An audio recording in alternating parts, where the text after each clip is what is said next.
Olympics में silver medal जीतने के बाद प्रधानमंत्री का कॉल जाता है नीरज चोपड़ा को। नीरज चोपड़ा से कर रहे हैं बात कि बीच में होती है अरशद नदीम की जिक्र, जिसने सबका ध्यान खींच लिया है, क्योंकि ये कहीं से भी एक्सपेक्टेड नहीं था कि अरशद नदीम का जिक्र आ जाएगा इंडिया की जब बात चल रही हो इंडियन प्राइम मिनिस्टर के साथ।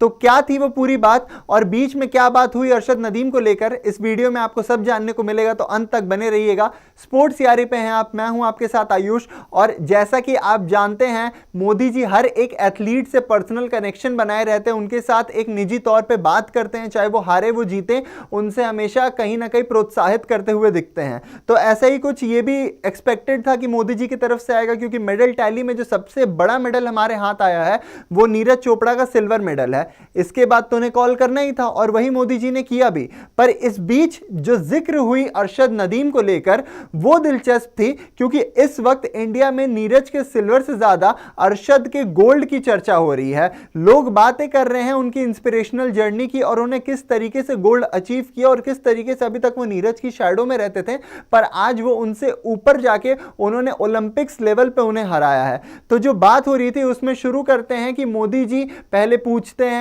नीरज से उनकी हेल्थ के बारे में, उनकी चोटों के बारे में, बीच में हंसी मजाक भी करते हैं कि कहीं आपकी माता जी तो गेम्स में किसी तरीके से इन्वॉल्व नहीं थी, तो ये हंसी मजाक भी होता है। पर फिर बीच में एक ऐसी बात आती है जिसने अभी सबका दिल भी जीत लिया है और मोदी जी की तरफ से भी ये एक अमन का पैगाम, ये एक अमन का संदेश कहीं ना कहीं जाता है, जो उन्होंने जिक्र कर दिया अरशद नदीम के बारे में, क्योंकि ये बिल्कुल ही अनएक्सपेक्टेड था। जैसा कि आप अभी देख भी सकते हैं, उन्होंने कहा कि माता जी ने अरशद को बेटा बताकर दिल जीत लिया है। तो बात यह हुई थी ना कि मोदी जी पूछते हैं नीरज से कि अभी हाल ही में जो इंटरव्यू थी नीरज की मम्मी की, जब उन्होंने सिल्वर मेडल जीता, उसमें उन्होंने कहा था कि अरशद नदीम भी वहां पे बहुत मेहनत करके आए हैं और वो भी मेरे लिए मेरे बेटे जैसे ही हैं। वो अभी सोशल मीडिया पे बहुत ज्यादा वायरल हो रहा है और उसी पे माता जी को सराहते हुए मोदी जी ने कहा कि वहां पे उन्होंने दिखाया कि एक स्पोर्टिंग फैमिली का दिल कितना बड़ा होता है। और इस सोशल मीडिया पे इस इंटरव्यू में जिस तरीके से सबका दिल जीता है, वो भी कहीं ना कहीं एक बात करने की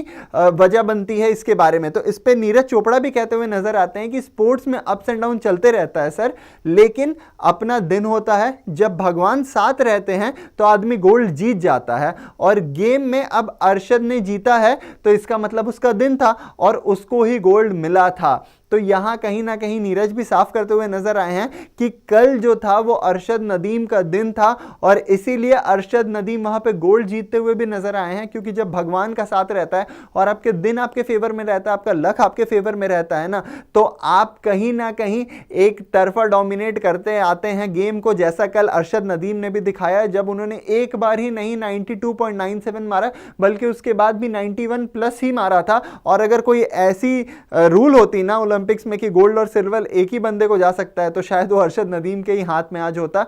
पर कहीं ना कहीं यहां पे जो मोदी जी और नीरज के बीच बात हुई है उसमें अरशद नदीम का जिक्र आना खुद में एक बहुत बड़ी बात है, क्योंकि ये कोई एक्सपेक्ट नहीं कर रहा था कि जब एक इंडियन प्लेयर और इंडियन प्राइम मिनिस्टर के बीच में बात हो रही है तो उसमें एक पाकिस्तानी प्लेयर जिसने गोल्ड जीता है उसकी भी बात कहीं से आएगी। पर अब यह भी देखना दिलचस्प होगा कि अगले ओलंपिक्स के लिए कैसी तैयारी करते हैं नीरज चोपड़ा। और साथ ही में जैसे ही उन्होंने बात भी की है मोदी जी से, जब मिलेंगे तो हम बात करेंगे अपनी इंजरीज के ऊपर, उस पे क्या अपडेट आएगा। तो जो कुछ भी स्पोर्ट्स जगत से जुड़ी बातें रहेंगी वो आपको मिलेगी इसी चैनल पे। तो चैनल को लाइक शेयर सब्सक्राइब करना बिल्कुल भी मत भूलिएगा। जल्दी जल्दी शेयर कीजिए चैनल को, जल्दी जल्दी सब्सक्राइब कीजिए, हम 1 मिलियन के बहुत नजदीक हैं। और तब तक के लिए दीजिए मुझे इजाजत। जय हिंद, जय भारत।